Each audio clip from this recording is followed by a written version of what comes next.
El día de hoy vamos a compartir la fe de Jacob, que viene a ser el hijo de Isaac, ¿no? Uno de los hijos de Isaac. Con ese tema vamos a compartir el día de hoy. Bueno, vamos a buscar entonces el libro de Hebreos capítulo 11. Acá, Hebreos capítulo 11, el versículo 21. Solamente un versículo vamos a leer. Hebreos capítulo 11, versículo 21. Si todos han encontrado, entonces voy a leer. Dice: por la fe Jacob al morir bendijo a cada uno de los hijos de José y adoró apoyado sobre el extremo de su bordón. Dice. Solamente un versículo hemos leído.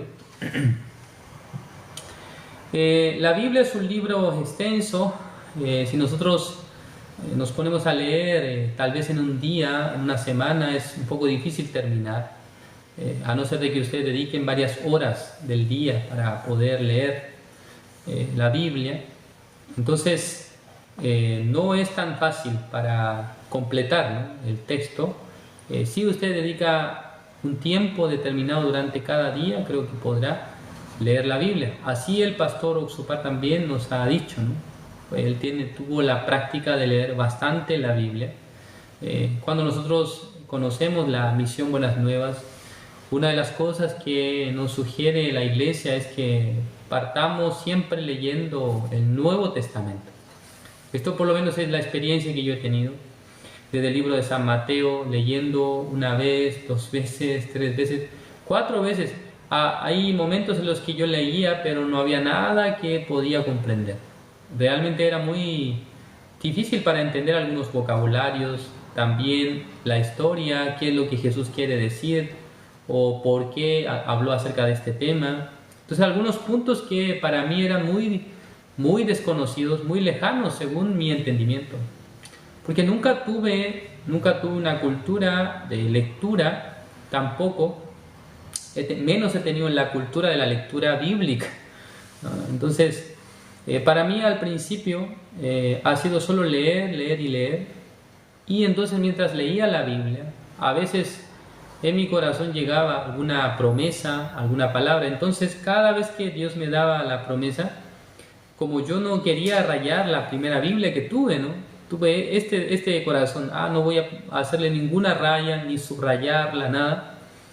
Entonces en el cuaderno de apuntes anotaba, y Jeremías del capítulo tanto, versículo tanto, dice esto. Esta promesa es para este asunto, esta promesa está para este asunto.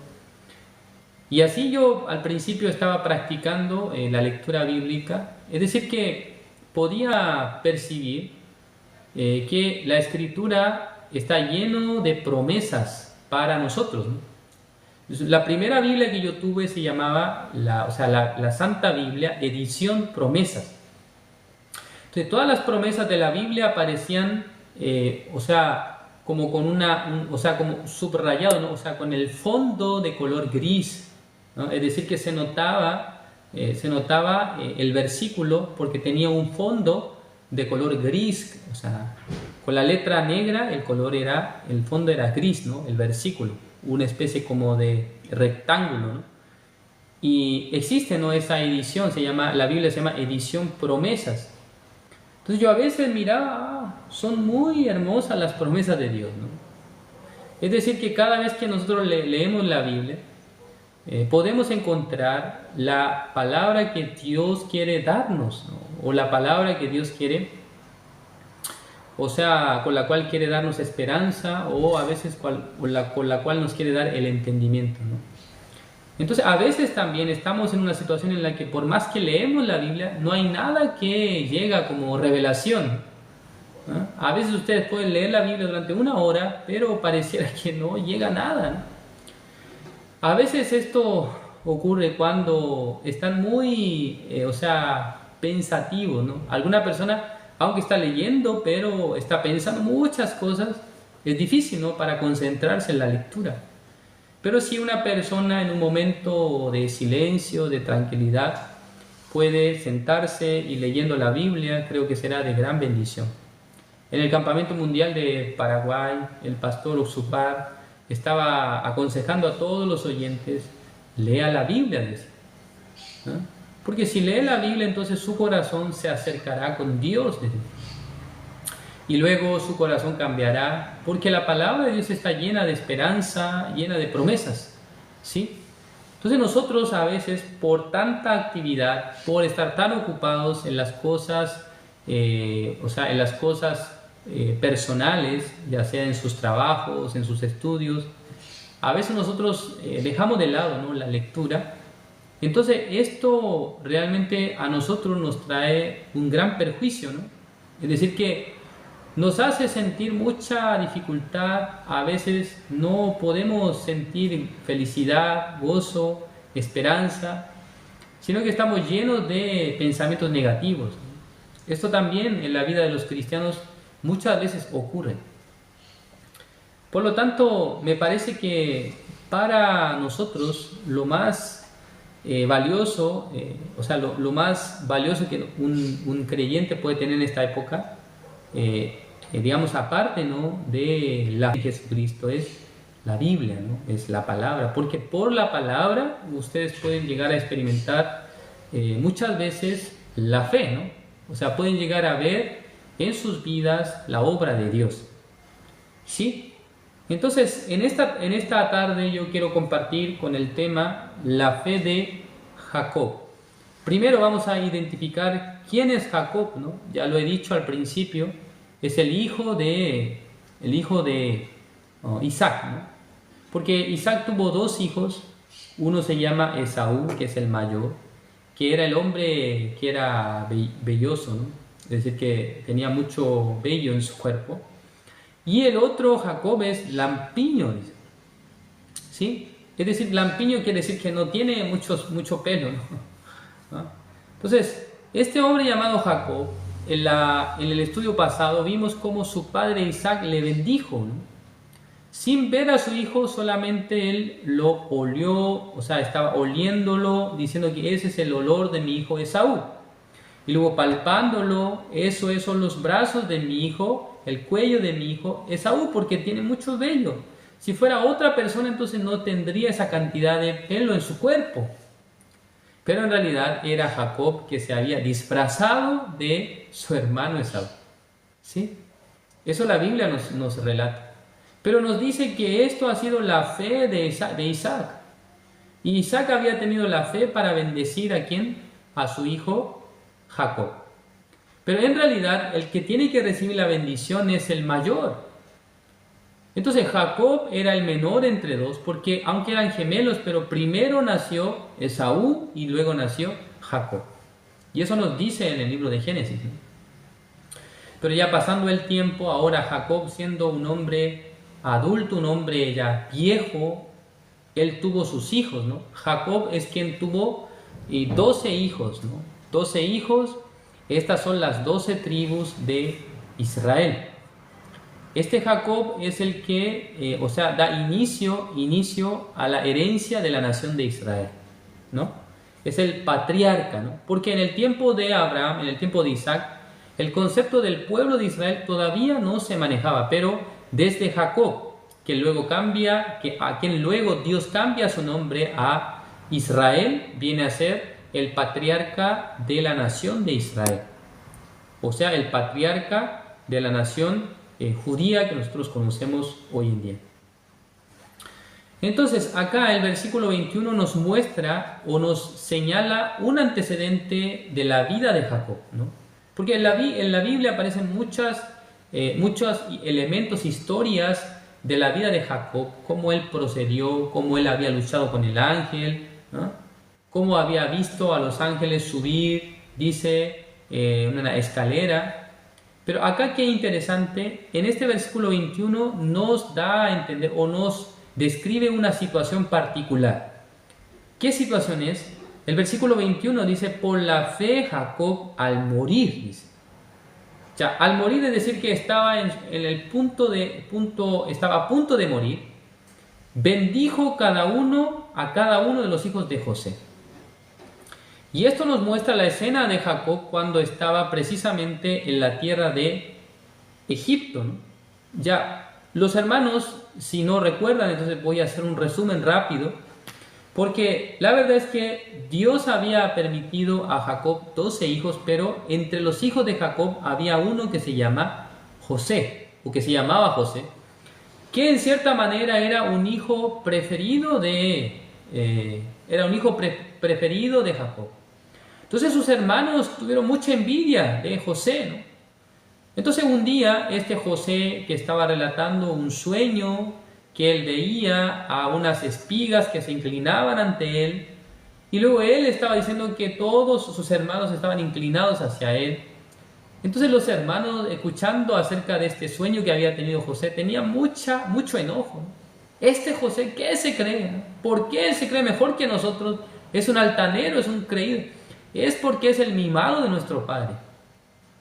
Entonces un día José salió a buscar a sus hermanos, ¿no?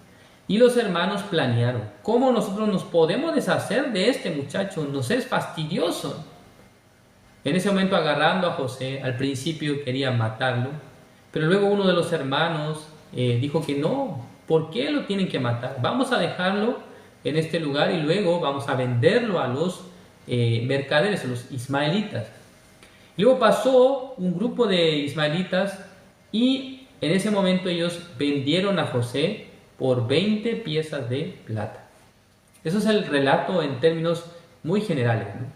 Entonces finalmente estos ismaelitas llevan a este José, que tenía 17 años en ese tiempo, y va a la tierra de Egipto, y en ese lugar se hace el siervo de Potifar, una especie de general en el orden de Egipto, ¿no? Porque existe el faraón, pero Potifar, un tipo de general, ¿no? Un tipo de liderazgo dentro del pueblo egipcio. Entonces era una persona adinerada que tenía obviamente su esposa.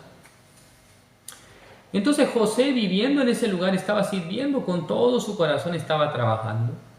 Finalmente la esposa de Potifar estaba insinuándose ante José, y luego José, por su creencia, por su corazón que estaba unido con Dios, rechaza a esta mujer, y luego esta mujer, sintiéndose muy mal por el rechazo, acusa a José de que él quiso violarla.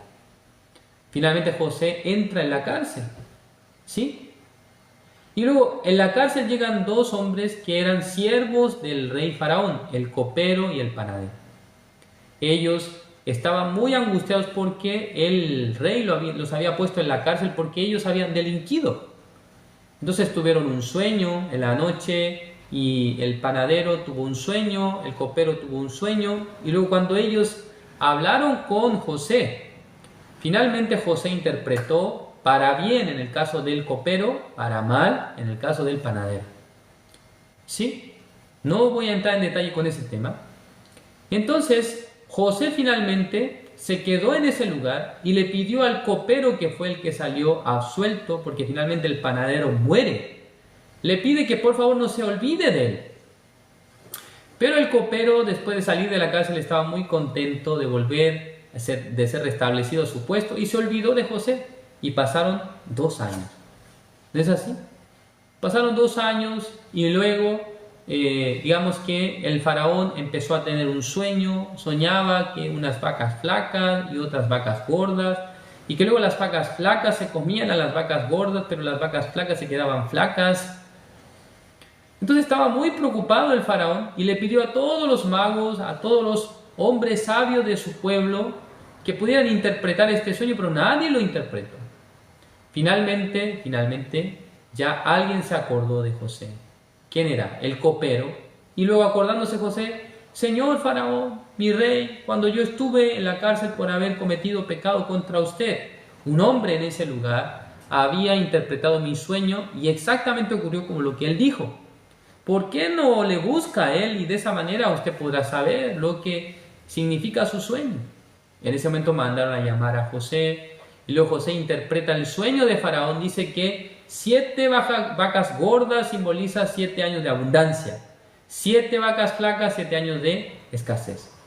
Entonces le dice al rey faraón, debe prepararse durante 7 años de abundancia, tiene que reunir el trigo o la comida en el granero, y luego cuando vengan los 7 años y de escasez, para que tenga para sustentar su vida, y también para que pueda vender a otros pueblos. Entonces el faraón, viendo la sabiduría de José, lo que él conocía, le asigna el cargo de gobernador de Egipto. Imagínense, de estar en la cárcel, de ser una persona que estuvo en la cárcel, pasa a ser el líder gobernador de toda la nación de Egipto. Solamente Faraón estaba sobre él. Y luego José se convierte en el gobernador de Egipto. En ese lugar José tiene a su mujer, que se llama Asenat, y tiene 2 hijos. El primer hijo de José recibe el nombre de Manasés, ¿no? Y el segundo hijo de José se llama Efraín. Manasés significa y lo que Dios le hizo olvidar su antigua vida, ¿no? O sea, su vida pasada. Le hizo olvidar, significa olvidar. Y luego Efraín significa prosperidad. Es decir, que la tierra de la aflicción donde él fue afligido, Dios lo prosperó. Y es el significado de los hijos de José. Entonces, Manasés viene a ser el primogénito. ¿No es así? Manasés es el primogénito y Efraín es el segundo hijo, ¿no? Entonces, el mayor es Manasés, el menor es Efraín. Es así, ¿no? En ese orden. Entonces, para los israelitas, la primogenitura es algo esencial. Es algo muy importante, ¿no? Para ellos es relevante. El que es el primogénito tiene el derecho, ¿no? Tiene mucho derecho más que sus hermanos. Por lo tanto, acá, la Biblia, en el versículo 21 nos dice: por la fe Jacob al morir bendijo a cada uno de los hijos de José. Y acá es donde necesariamente tenemos que viajar al libro de Génesis, capítulo 47. Vamos a investigar un poco acá. Génesis capítulo 47, busquemos.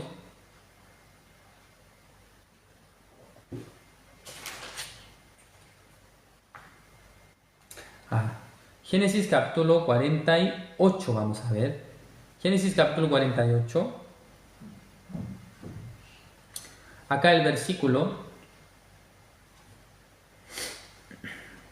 10. Versículo 9. Ya vamos a leer desde el 9. Génesis capítulo 48, versículo 9. Y respondió José a su padre: son mis hijos que Dios me ha dado aquí. Y él dijo: acércalos ahora a mí y los bendeciré. Y los ojos de Israel estaban tan agravados por la vejez que no podía ver. Dice. O sea, imagínense, tiene bastante edad, ya tiene mucha edad, por lo tanto su vista ya no funciona bien, ¿no? No puede ver al frente quién está delante de mí, no puede distinguir. Por lo tanto, acá el versículo 10, y los ojos de Israel estaban tan agravados por la vejez que no podía ver, les hizo pues acercarse a él, y él les besó y les abrazó. ¿A quién le ha hecho acercarse a él? A los hijos de José, ¿es correcto? Y luego, ¿qué dice? Versículo 11, y dijo Israel a José: no pensaba yo ver tu rostro, y aquí Dios me ha hecho ver también a tu descendencia. Entonces José los sacó de entre sus rodillas y se inclinó a tierra. Y los tomó José a ambos, Efraín a su derecha, a la izquierda de Israel, y Manasés a su izquierda, a la derecha de Israel. ¿Sí? Entonces está de frente, digamos, Israel, que es Jacob. Dice que a la izquierda de Jacob puso ¿a quién puso? A Efraín. ¿Sí es correcto? Versículo 13. Y los tomó José a ambos, Efraín a su derecha, pero a la izquierda de Israel. Esta es la izquierda de Israel, ¿no? Y luego a Manasés dice, y su mano izquierda sobre la cabeza de Manasés. Versículo 13. Y Manasés a su izquierda dice, a la derecha de Israel. ¿Sí? Entonces, esta es la derecha de Israel de frente, mirando de frente, ¿no? Y esta es la izquierda, ¿no? ¿Sí? ¿Me comprenden? La izquierda es la derecha. O sea, a la izquierda estaba Efraín, a la derecha estaba Manasés. Manasés es el primogénito. ¿Se acuerdan de esto, no? Manasés es el primogénito. Yo estoy explicando esto porque es importante No es que quiero jugar con ustedes si saben la derecha o la izquierda, sino que para poder entender este pasaje, nosotros tenemos que saber en qué lugar está Manasés y en qué lugar está Efraín. Repito, según la Biblia dice que Efraín está a la derecha de José, pero eso es la izquierda de Israel, porque está de frente, ¿no? ¿Sí me entienden? Está de frente.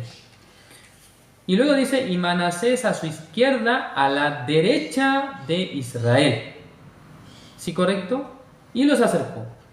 Entonces Israel extendió su mano derecha, dice, y la puso sobre la cabeza de Efraín. Ya esto es importante, hermanos.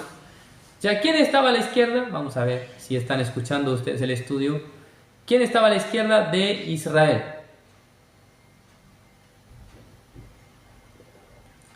¿Quién está a la izquierda de Israel? Están activados los mensajes, voy a ver. Ya, ¿quién es el que está a la izquierda de Israel? Leamos de nuevo entonces, ¿no? Si no, ustedes no han podido comprender. Ya acá en el versículo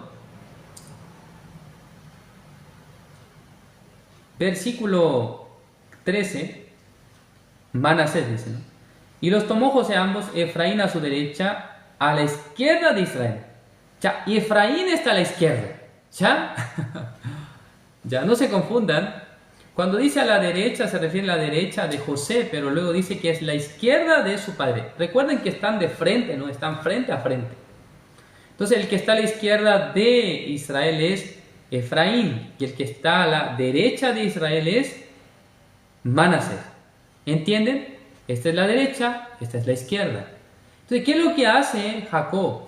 Extendió su mano derecha. ¿Hacia dónde la extendió?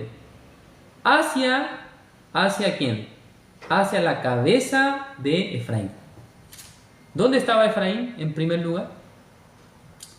¿En qué lado de Israel está? ¿En la derecha o a la izquierda? Efraín está en la izquierda, ¿es correcto? Entonces, están al frente, por lo tanto, esta mano derecha va hacia Efraín, de esta forma.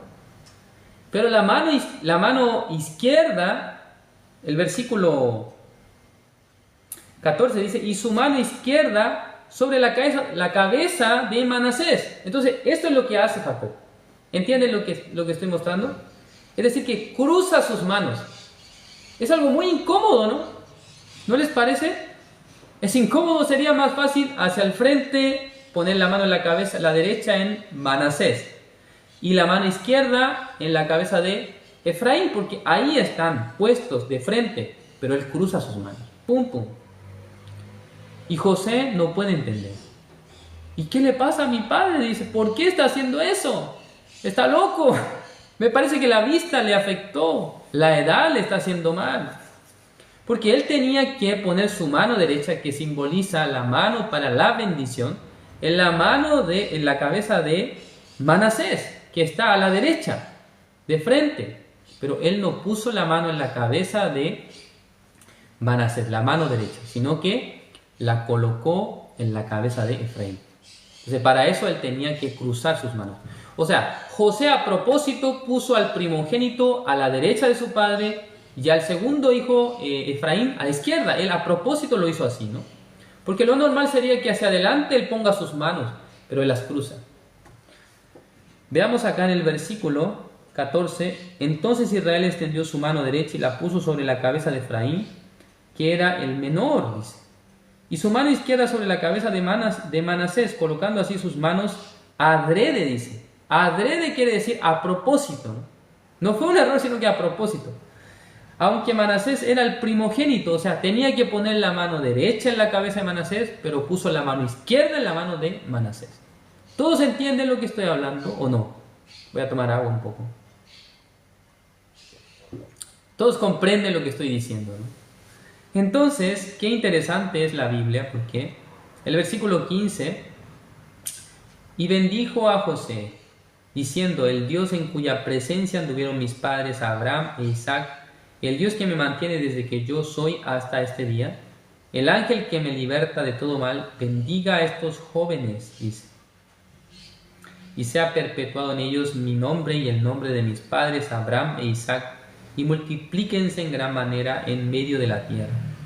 Versículo 17, pero viendo José que su padre ponía la mano derecha sobre la cabeza de Efraín, le causó esto disgusto, ¿no? Se enojó. José se enojó. Pero padre, a propósito, yo puse a mi hijo Manasés en la derecha. Tenías que poner su mano derecha en la cabeza de él y tu mano izquierda sobre Efraín. Pero ¿por qué tú cruzas tus manos? Estaba molesto, ¿no? Dice que se disgustó. Acá el versículo 17. Y asió la mano de su padre para cambiarla de la cabeza de Efraín a la cabeza de Manasés. ¿Sí? Incluso agarró la mano de Jacob, su papá, que estaba dando la bendición. Papá, pon las manos bien, ¿eh? Ubícalas bien, tienes que ponerlas así, no así. ¿Eh? Creo que se estaba discutiendo con su padre. José estuvo muy enojado. O sea, el versículo,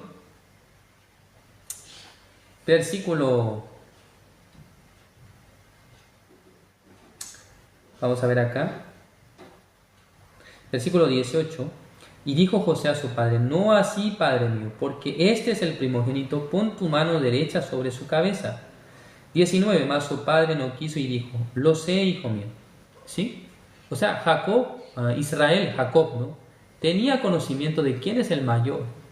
Para él era claro esto. Dice: lo sé, hijo mío, lo sé. También él vendrá a ser un pueblo y será también engrandecido, pero su hermano menor será más grande que él y su descendencia formará multitud de naciones. Y los bendijo aquel día diciendo: en ti bendecirá Israel, diciendo: hágate Dios como a Efraín y como a Manasés. Y puso a Efraín antes de Manasés. O sea, esto para nosotros tal vez es algo que no tiene sentido, ¿no? Pero él tiene que nombrar primero, decir el nombre del mayor, ¿sí? Es decir, que él debe decir Manasés y luego debe decir Efraín. Pero este hombre Israel, Jacob, él estaba diciendo que hágate Dios como a Efraín y como a Manasés. Es decir, que invirtió los papeles. Puso al menor primero y al mayor lo puso segundo. Aparentemente, hermanos, esto es un error de Jacob. Pero esta señal, esta forma de cruzar las manos, es símbolo de nuestro Señor Jesucristo, ¿no? Nosotros debemos saber que José es una sombra de Jesús, pero José en sí mismo no pudo entender esto. Pero Jacob, poniendo las manos en la cabeza de los hijos de José, podía identificar acerca del mundo de la fe. A esto la Biblia le llamó es la fe. ¿Entienden? ¿No? Ahora los hermanos van a pensar: tengo que cruzar mis manos, entonces ahora ya puedo tener la fe. No. Esto cruzar las manos precisamente se refiere a la cruz de nuestro Señor Jesucristo, ¿no? O sea, acá en el libro de Hebreos 11, 21, por la fe, dice Jacob, al morir bendijo a cada uno de los hijos de José. O sea, por la fe, según la ley, él tenía que poner su mano derecha en la cabeza de Manasés y la mano izquierda en la cabeza de Efraín, pero él lo cruzó. Esto la Biblia le llamó es la fe. Hermanos, las personas normalmente, ¿cómo quieren salir delante de Dios? A través de sus propias obras, ¿no? Porque esto es lo que está establecido, es lo lógico, ¿no? Entonces, si no se hace conforme a lo lógico, la gente se enoja. Cuando nosotros a las personas le decimos que ya su pecado es perdonado, usted es limpio, o le decimos yo ya soy justo, alguien se molesta cuando hablamos de esta manera.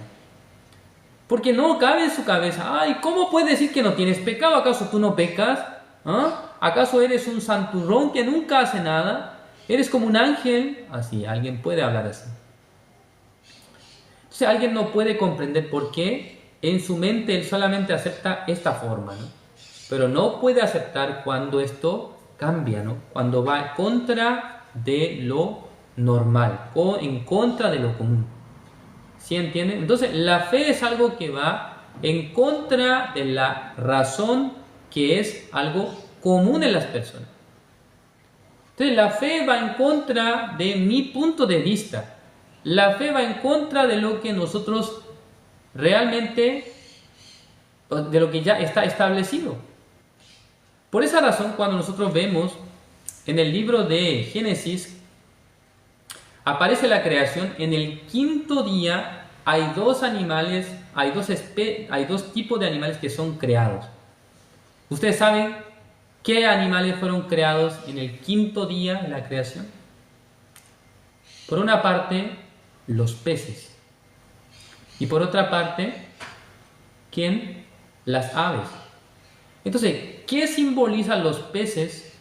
O sea, los peces vienen a ser, en este caso, son los que pueden ir en contra de la corriente del agua, ¿sí? Si la corriente va en esta dirección, entonces el pez puede nadar en contra de la corriente. Tiene esa facultad de ir en contra de lo que ya está establecido. ¿Entienden? Y luego las aves tienen el poder de volar. Es decir, que ellos rompen la ley de gravedad. Porque la ley de gravedad nos dice que todos los objetos tienen que ir hacia abajo, ¿no? Por la fuerza gravitacional. Entonces, digamos, los objetos van hacia abajo. Es una aceleración de gravedad. Según mi recuerdo, creo que es 9.8 metros por segundo. Eso es la aceleración de gravedad. Entonces, para poder romper esta aceleración de gravedad, Dios había creado a las aves, y las aves, a través de un par de alas, puede romper esta ley. Se llama la ley de gravedad. ¿Entienden? Entonces va en contra de lo establecido, en contra de lo que ya es establecido. Los animales solamente podían caminar, ¿no?, en la tierra, pero las aves no, las aves pueden volar, y luego los peces pueden ir en contra de la corriente del agua. Entonces, en alguna época en la historia, los cristianos utilizaron el símbolo del pez para decir que a nosotros somos cristianos. ¿Sí? Existe esto en la historia del cristianismo. Entonces, cuando vemos la escena de Jacob, cuando vemos la escena de José, José se disgustó en gran manera. Porque, padre, eso no es lo normal, eso no es algo común. O sea, ¿qué quiere decir esto? Que la obra de Jesucristo, el creer en Jesucristo para las personas no es algo normal. Ay, no es común que yo puedo decir que ya no tengo pecado porque alguien pagó por mi pecado. Jesucristo es quien pagó por nuestros pecados. Y las personas, cuando escuchan esto, se escandalizan en gran manera. Y se sienten muy, muy cargados. Ay, no, ¿cómo puede decir que no tiene pecado? Todos somos pecadores. Y de esa manera no puede llegar a establecer en su corazón la fe en la obra de nuestro Señor Jesucristo. Entonces, ¿cómo considera a tales personas que creen en la obra de Jesús que limpió su pecado? Está loco, ¿no? Todos están locos. ¿Cómo puede decir que no tiene pecado? ¿Cómo puede decir que ya está limpio de pecado? Todos somos pecadores. No puede cruzar sus manos, sino que solamente las manos al frente. ¿Sí? ¿Entienden? Entonces, la fe en común que han tenido los hombres de fe de la Biblia siempre es el mismo tema. Es nuestro Señor Jesucristo. Es el fundamento de la fe. Para todos los creyentes es la obra de nuestro Señor Jesucristo. No hay diferencia. Vamos a ver Romanos, capítulo 3. Romanos capítulo 3, el versículo 21 y 22. Romanos capítulo 3, versículo 21. Pero ahora, aparte de la ley, se ha manifestado la justicia de Dios, testificada por la ley y por los profetas. O sea, está la ley, está la justicia de Dios. Son aparte. Versículo 22. La justicia de Dios por medio de la fe en Jesucristo, para todos los que creen en Él, porque dice, no hay diferencia. O sea, para todos la justicia de Dios se manifiesta por medio de la fe en Jesucristo. Entonces, así como en esta época nosotros podemos tener la confianza en Jesús, los hombres de la antigüedad también han tenido esta misma confianza en Cristo. ¿Sí? Por eso, por la fe dice, por la fe hicieron tal cosa, tal cosa. La fe, ¿qué es lo que tiene el punto común? Nuestro Señor Jesucristo. Es el punto central. Si no hay Cristo, entonces no existe la fe. Porque Jesús es el autor de la fe, dice la Biblia. Entonces, si no existe Jesús, entonces nosotros no podemos tener fe. ¿Entienden? Por eso, hermanos, si ustedes han creído en la obra de Jesús, ¿no? Ustedes podrán ser personas muy benditas por Dios. Porque Dios, en quien ha puesto toda su bendición, en Cristo. Todas las personas que aceptan la obra de Jesucristo podrán ser bendecidos. Más allá de lo que la gente dice, más allá de lo que la opinión pública habla, o lo que las iglesias populares hablan, en el corazón de ustedes debe haber algo establecido. Jesucristo es el fundamento de nuestra fe. ¿Sí? Si no está Cristo en si no establece Cristo en su corazón, entonces no puede existir fe, ¿no?, en la vida de los seres humanos. Porque el fundamento de la fe es nuestro Señor Jesucristo. Vamos a ver un versículo más y luego vamos a terminar. Vamos a ver acá el libro de Primera de Corintios, capítulo 3, el versículo 11. Porque nadie puede poner otro fundamento que el que está puesto, el cual es Jesucristo. O sea, el único fundamento de la fe es Jesucristo. Esto debe ser algo común para todos. Si alguien habla de fe, pero no incluye a Jesús, esto no es fe, esto no es la fe. Sí o sí debe estar añadido la obra de Jesús. Sí o sí debe estar añadida la sangre de Jesús. Sí o sí debe estar añadido el poder de Jesús. Si no existe Jesús, entonces ¿cómo puede la persona recibir la salvación? ¿Cómo puede recibir la justicia de Dios? ¿Ustedes han creído en Jesús? ¿Ustedes han aceptado el Evangelio ciertamente? Si ustedes creen en Jesús, entonces ustedes son justos, ustedes son santos, ustedes son limpios, ¿ah? Son hijos de Dios. Dios desea bendecir la vida de sus hijos. Dios desea trabajar en la vida de ustedes. Pero ustedes hasta ahora, ¿cómo estaban pensando? Yo haciendo algo bien, yo esforzándome mucho, yo trabajando bien, ¿Dios me bendice? No es así. La bendición de Dios viene por medio de Jesucristo. Ustedes creyendo en la obra de Jesús, Dios quiere darle todas las cosas a ustedes. ¿Sí? Ya vamos a ver un versículo más. No puedo terminar la prédica de hoy, ¿no? Una palabra más. Romanos capítulo 8, versículo 32. ¿Sí? Ahora sí, este es el último versículo. Romanos capítulo 8, versículo 32. Dice: el que no escatimó a su propio Hijo, sino que lo entregó por todos nosotros, ¿cómo no nos dará también con él todas las cosas? Ya dice que Dios no escatimó ni a su propio Hijo, ¿no? Es decir, que entregó todo para nosotros. Entonces, ¿cómo no nos dará, dice, todas las cosas? Eso dice, ¿no? ¿Cómo no nos dará salud? ¿Cómo no nos dará la economía? ¿Cómo no nos dará, la felicidad, ¿no? El que está soltero, ¿cómo no le dará a su esposa? Entonces, realmente nosotros debemos considerar, en Cristo Jesús está toda la bendición de Dios. Está toda la bendición de Dios. Dios quiere bendecir a este mundo por medio de su Hijo amado. Si nosotros creemos en la obra de Jesús, hermanos, Dios quiere bendecirnos. Exactamente esto es el corazón de Dios. Espero que todos los hermanos, viviendo con esta sensibilidad, tengan esta esperanza con Dios, tengan este criterio también. No piense que, por estar en Cristo yo no puedo obtener esto. No es así. Estando en Cristo Jesús, muchas cosas podemos recibir. Muchas cosas Dios quiere darnos. ¿Sí? ¿Entienden? Primero Él nos ha dado la salvación, el perdón de los pecados, pero falta alguna cosa que Dios quiere bendecirnos, ¿no?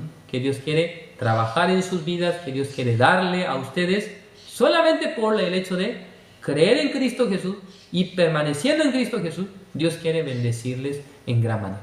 En esta noche así vamos a terminar. Gracias por su atención. Vamos a ver. Dios Padre, Señor, le agradecemos. En esta noche, Señor, usted nos ha mostrado su palabra. Jacob, quien estaba ya viejo, siendo ciego, no podía distinguir, al parecer no podía ver a sus nietos, pero después de discutir con José, él podía decirle que no es como tú piensas, sino que voy a bendecir a Efraín más grandemente que a Manasés. Esto es la sombra de la salvación, es la sombra de la fe en Cristo Jesús. Nosotros también en esta época, no es que por el esfuerzo humano, no es por hacer cosas muy bien, no es por cumplir la ley que podamos ser benditos por Dios, sino que creyendo en la sangre de Jesús, creyendo en la obra redentora de nuestro Señor Jesucristo. El libro de Romanos capítulo 8 versículo 32 dice que Dios no escatimó a su propio Hijo, ¿cómo no nos dará con Él también todas las cosas? Así también Dios quiere darnos todas las cosas en esta época. Bendiga, Señor, esta nación, este país. Bendiga, Señor, porque nosotros queremos anunciar este evangelio en todo el territorio chileno, desde Arica hasta Punta Arenas, hasta la Antártida chilena. Queremos anunciar este evangelio. Señor, denos la manera para anunciar este evangelio. El día sábado vendrá a nuestro país el pastor Daniel Ho para dirigir la iglesia de Chile. Espero que le bendiga a su siervo, que le traiga con bien también a la pastora y que los hermanos, teniendo un corazón amplio, puedan recibir con un corazón abierto a los pastores. Y que tengamos, Señor, y recibamos la bendición de Dios por su siervo, que quiere anunciar la palabra en este país, quiere predicar el evangelio en toda la nación de Chile. Señor, bendíganos, Señor, en este año 2025. Gracias, Señor, por todo. Oramos en el nombre de su Hijo amado, nuestro Señor Jesucristo. Amén.